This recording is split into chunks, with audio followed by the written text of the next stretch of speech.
It has been over 13 years since Libya's leader, Muammar Gaddafi, was executed by his own people, yet his name and extravagant lifestyle continue to fascinate many. Beautiful female bodyguards always surrounded him, but in their shadow stood his wife, hidden from the public eye for over 40 years. For decades, she endured her husband's countless affairs, but what happened to her after his death? Where is she now? And what do we really know about the women who guarded Gaddafi and their true role in his life? Muammar Gaddafi ruled Libya for 42 years, from 1969 to 2011. He was known as a dictator, a leader who tolerated no competition and kept the spotlight firmly on himself. Gaddafi was a man of contradictions, cruel, charismatic, feared, and admired.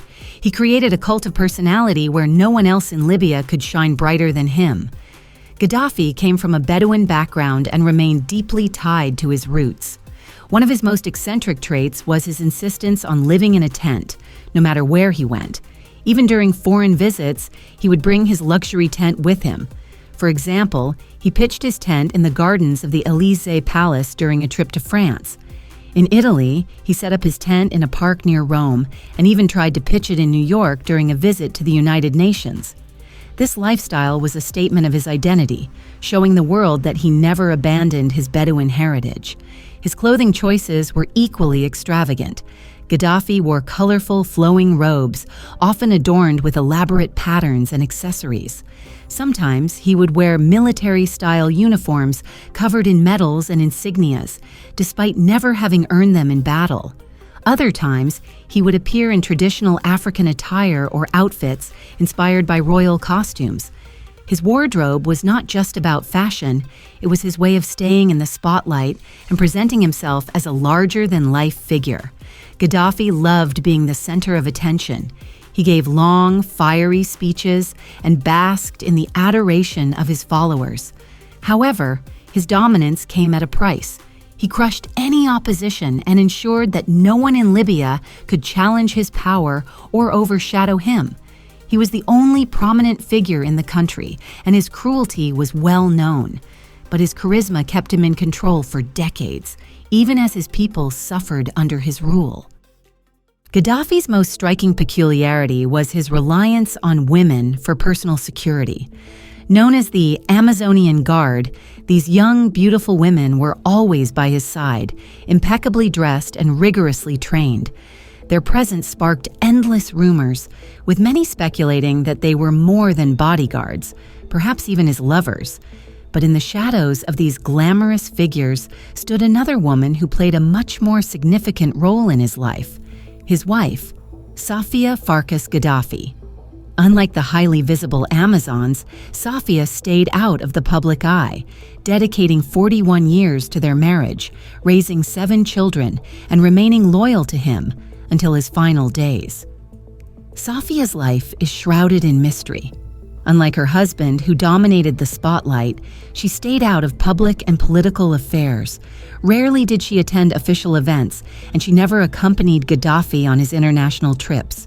Her absence from the public eye was so complete that it was almost impossible to find photographs of the two together. The few family photos that exist today surfaced only after Gaddafi was overthrown, discovered among the remnants of their former lives. These images suggest that Sofia preferred to live in the shadows, avoiding the attention her husband thrived on. Despite her quiet life, Sofia seemed to hold a special place in Gaddafi's world. She stayed by his side for over 4 decades, enduring his excesses and eccentricities. Gaddafi, known for his obsession with beautiful women and countless rumored affairs, could have chosen anyone, a princess, a supermodel, or a celebrity. Yet he remained married to Sofia Farkas. Why? Who was this mysterious woman who managed to stay in his life for so long? Muammar Gaddafi first married in 1969, at the age of 27, shortly after taking power in Libya. As a leader, he was expected to have a wife, and his first marriage was to Fatiha al-Nuri. However, their union was brief. Although they had one son, Muhammad Gaddafi, their relationship was strained, and the couple divorced just a year later. Gaddafi's second wife, Sofia Farkash, née El Brassai, became the woman who would stand by his side throughout his rule, remaining with him until he died in 2011. Their meeting happened under unusual circumstances. In 1969, after Gaddafi had risen to power, he was hospitalized with appendicitis. Sofia, a nurse then, cared for him during his stay. Gaddafi later claimed it was love at first sight, and their relationship quickly deepened. The following year, they married, beginning a partnership that spanned over 4 decades. Sofia Farkash's origins remain mysterious, with conflicting accounts adding to her enigmatic persona. One version suggests that she had Croatian or Hungarian heritage, with her family reportedly hailing from Mostar, a city in Bosnia and Herzegovina. Her surname, Farkas, is a common Hungarian name meaning wolf. Some claim her grandfather, Ivan Farkas, was a minor Hungarian official stationed in Mostar during the Austro-Hungarian Empire. According to this account, Sofia met Gaddafi while he was studying at a Yugoslav military academy before his coup in 1969. Another version places her roots firmly in Libya. This account states that Sofia was born in Baida, a city in eastern Libya, and belonged to the Barassa tribe. She reportedly met Gaddafi while treating him as a nurse in the hospital. Despite the discrepancies in these accounts, what is certain is that Sofia became an essential part of Gaddafi's personal life.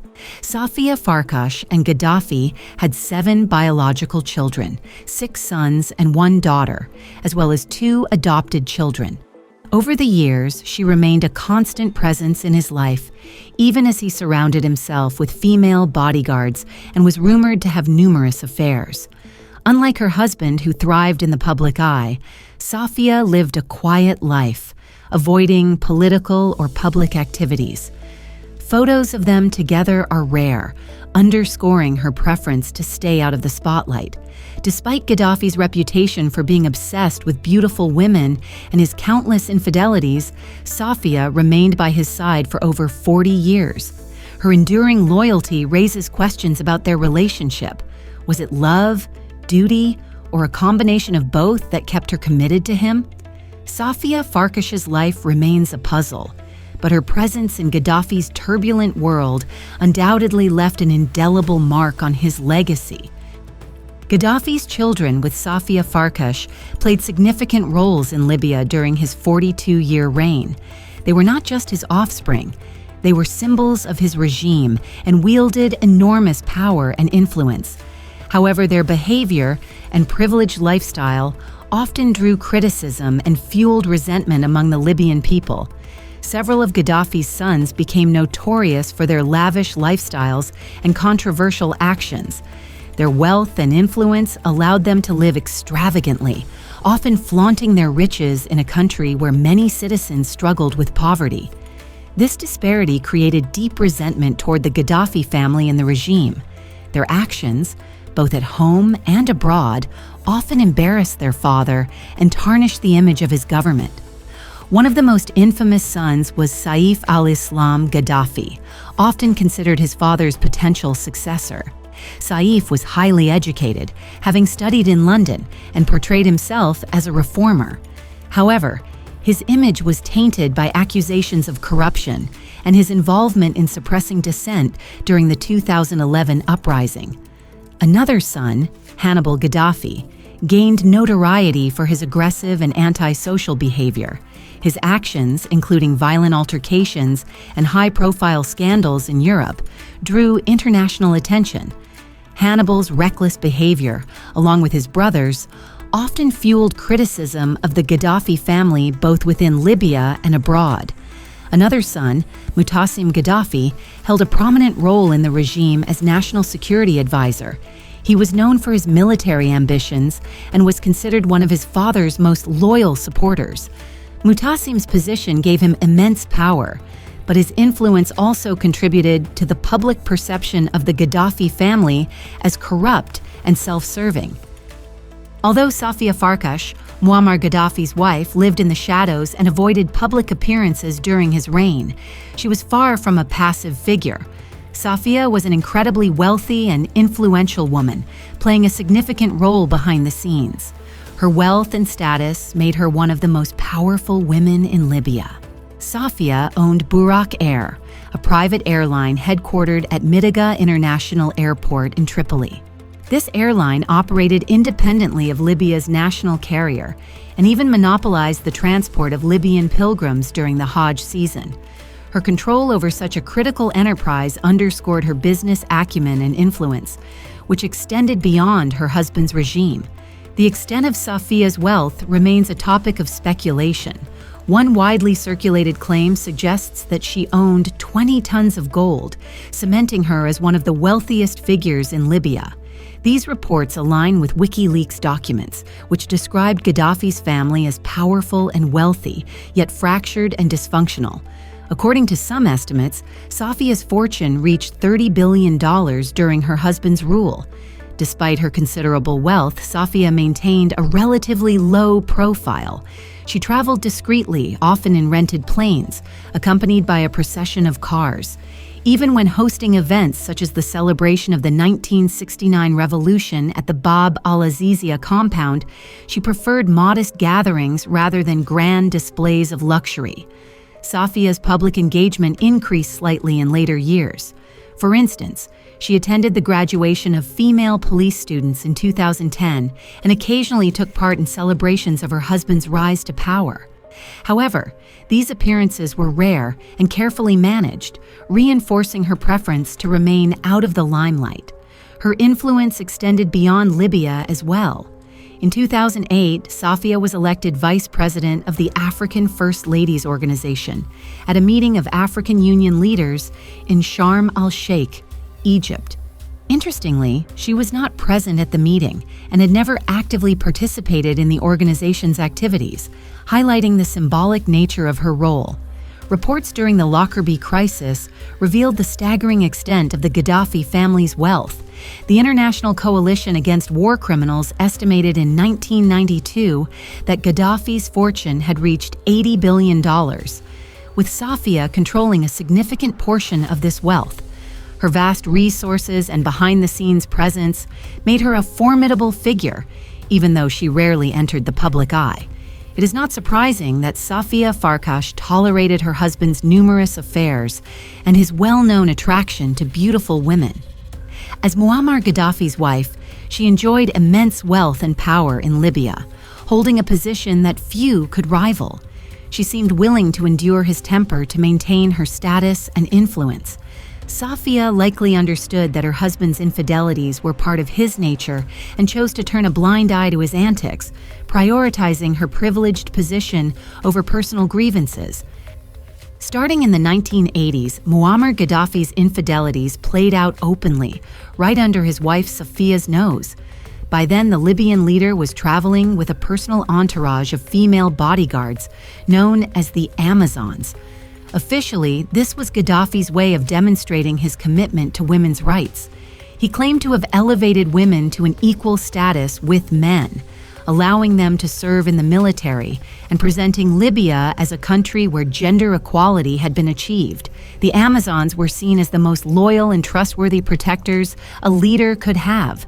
Gaddafi often boasted that women were less likely to betray him than men and could be trusted with his life.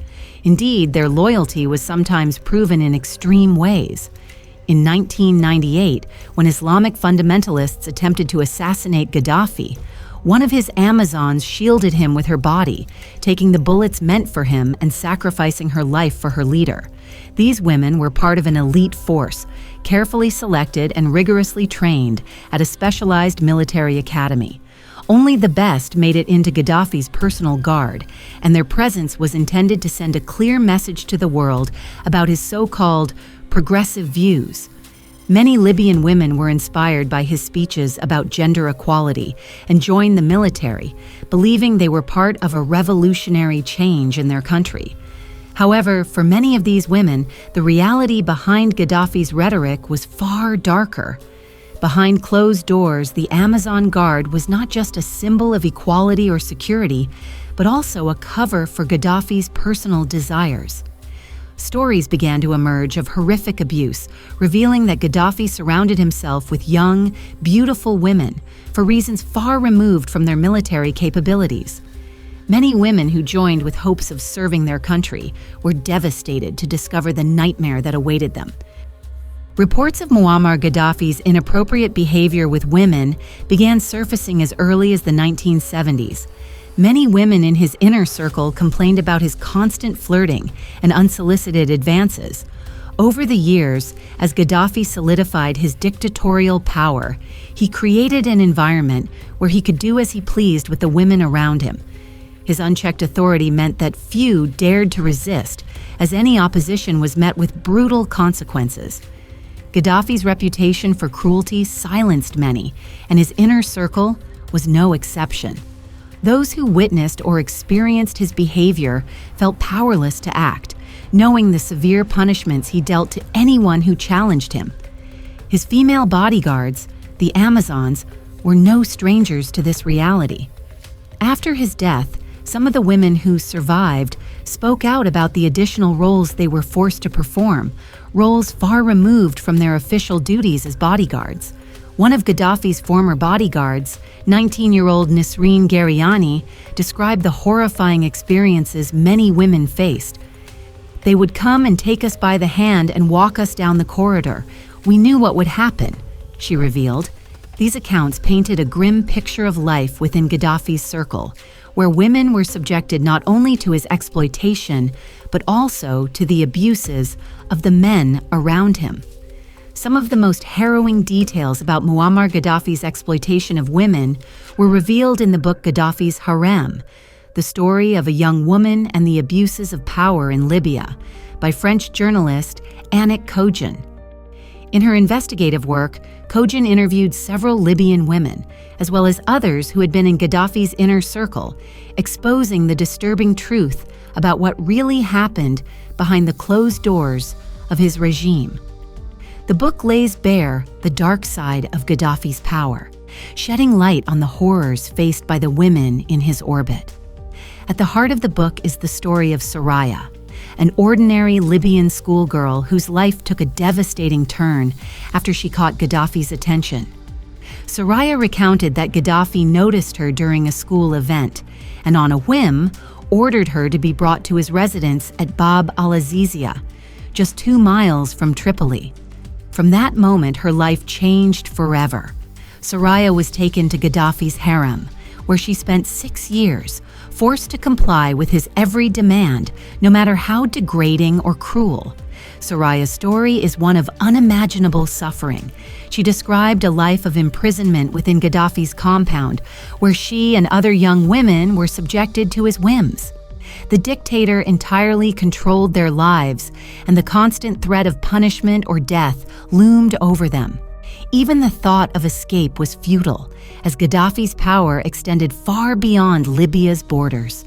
The women knew that his reach and influence could find them anywhere in the world if they tried to flee. Some of Gaddafi's numerous lovers were with him willingly, as being close to the dictator offered them significant opportunities in life. These women enjoyed privileges, expensive gifts, and a life of luxury that few could attain in Libya. However, many others were there against their will, forced to comply with the whims of a man who thrived on his boundless power. For Gaddafi, the desires and emotions of others meant nothing. He saw beautiful women as toys to satisfy his ego and reinforce his image as an all-powerful leader. Gaddafi often blended his personal indulgences with his public persona. When he wanted to take his lovers on overseas trips, he frequently instructed them to dress in military uniforms and pretend to be his bodyguards. This created the illusion of a leader protected by an elite female force, enhancing his image as a macho man and a supposed champion of women's rights. But in reality, not all the Amazons in his entourage were professional soldiers. Some were merely his lovers, disguised in military attire for appearances. These women were nothing more than decorative props, carefully curated to project an image of strength and modernity. They gave the impression that Gaddafi empowered women and elevated them to positions of importance. Behind this facade, however, stood experienced male soldiers who quietly ensured the dictator's safety. These men operated in the shadows, while the women at Gaddafi's side were a glamorous distraction for the public and the media. By all accounts, Muammar Gaddafi had an insatiable appetite for women. Every day he demanded new companions, often seeking virgins to satisfy his desires. His inner circle was well aware of his preferences and built an elaborate network of recruiters and accomplices to meet his needs. One of the most notorious figures in this system was Ali Kilani, who managed Libya's central radio and television office. Kilani's position gave him access to young, beautiful women aspiring to make a name for themselves in show business. However, instead of realizing their dreams, many of these women ended up in Gaddafi's bedroom, or worse, at the mercy of his associates. Gaddafi's obsession was deeply rooted in his background. Born the son of a Bedouin in a tent, he grew up in poverty and endured humiliation and disdain from others. This bred a lifelong hatred of the wealthy and powerful, fueling his desire for revenge. Once he seized power, Gaddafi took particular pleasure in humiliating aristocrats and those of noble lineage. His resentment stemmed from the fact that he could never possess their refinement or cultural sophistication despite his wealth and authority. One of his ways to assert dominance was by dishonoring their wives and daughters. Gaddafi often demanded that his ministers bring him the wives or daughters of influential families, or he would unexpectedly show up at their homes, shocking them with his behavior. For him, this was the ultimate expression of his unchecked power. Refusing his demands was unthinkable, as it was tantamount to signing a death warrant.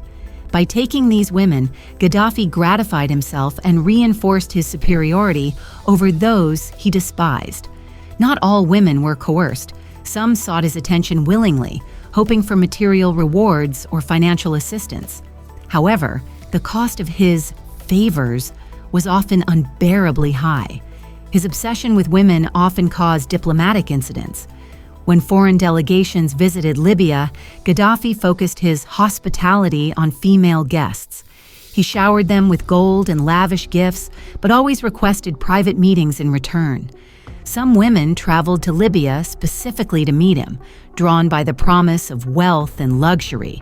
Gaddafi spared no expense, arranging for private jets to bring them to Tripoli and lavishing them with extravagant presents.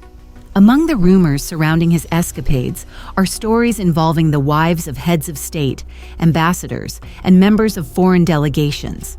One of the most striking tales involves Gaddafi's obsession with the daughter of Saudi King Abdullah.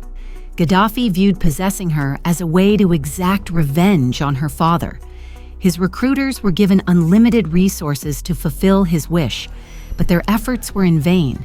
The Saudi princess was well guarded and inaccessible. Undeterred, Gaddafi's associates found another woman who resembled her and persuaded her to impersonate the princess for a night. Unbeknownst to him, Gaddafi was deceived and believed he had achieved his goal.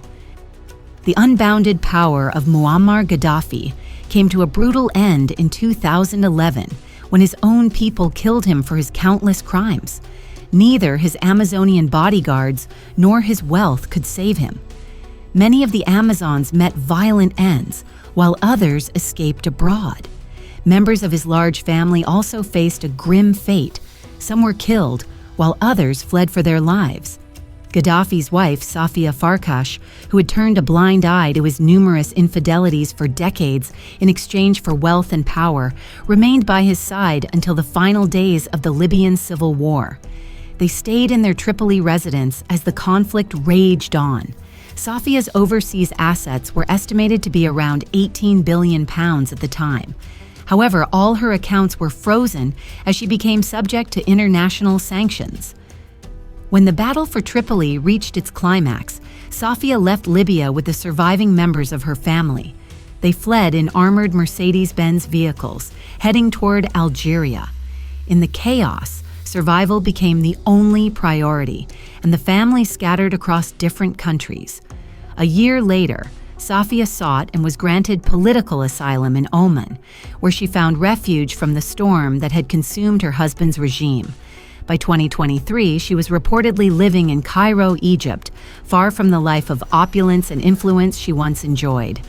In the years since Muammar Gaddafi's fall and death, his wife Sofia Farkas has lived a life of relative obscurity, far from the public eye she so carefully avoided during her husband's rule. While her exact whereabouts remain uncertain, rumors have occasionally surfaced about her movements.